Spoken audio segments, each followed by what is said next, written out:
3, 2, 1...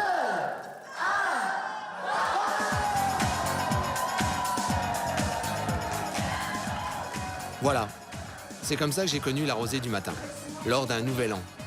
Classique? Pas tant que ça. Ce lieu m'a tout de suite interpellé, ému, même fasciné. On y danse, on y chante, comme dit la chanson. On y rigole, on vient voir des spectacles, on y vit des tranches de vie. Plus je découvrais son histoire, plus j'avais envie de vous la raconter. Eh bien, cette histoire, la voici.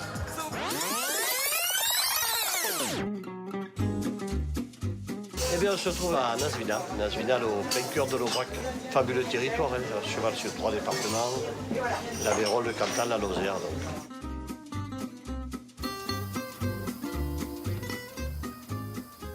La rosée, d'abord, c'est l'œuvre de mon père.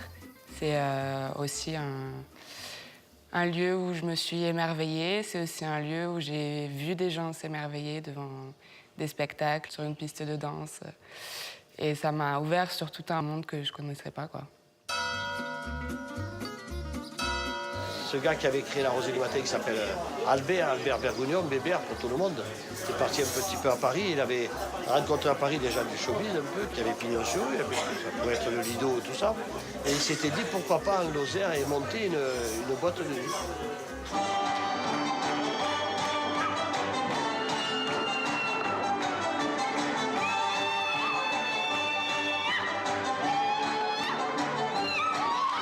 Il y avait les détracteurs de la Rosée du matin qui disaient de toute façon ça ne marchera jamais. Et il y avait quand même des gens qui connaissaient Bébert qui disaient c'est audacieux et on espère que ça va marcher.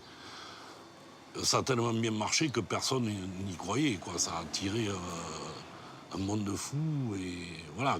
Ceci dit, je pense que Bébert a fait un travail extraordinaire pour faire connaître son établissement et surtout pour proposer des choses tant au niveau musical, spectacle, des choses qui étaient complètement inconcevables dans un bled comme Nasvinal. Un Mexicain basané est allongé sur le sol.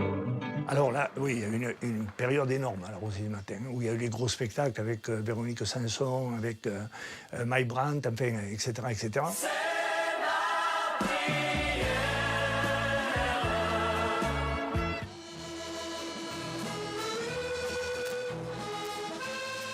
La Rosée du matin, c'est un lieu mythique, c'est au lieu de la danse qui fête ses 50 ans, comme mes 50 ans de carrière. Et j'ai une pensée pour Bébert, M. Bergognon, qui a été le créateur de cet magnifique établissement.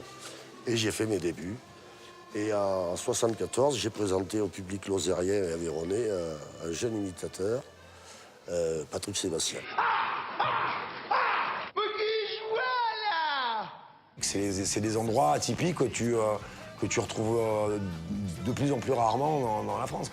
Les gens veulent retrouver un peu d'authenticité, en fait.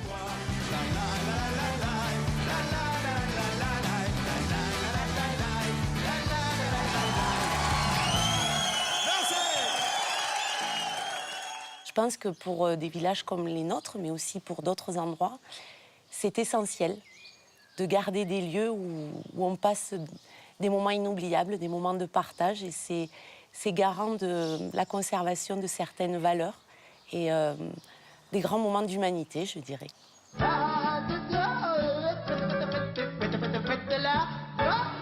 C'est fini. Merci bien.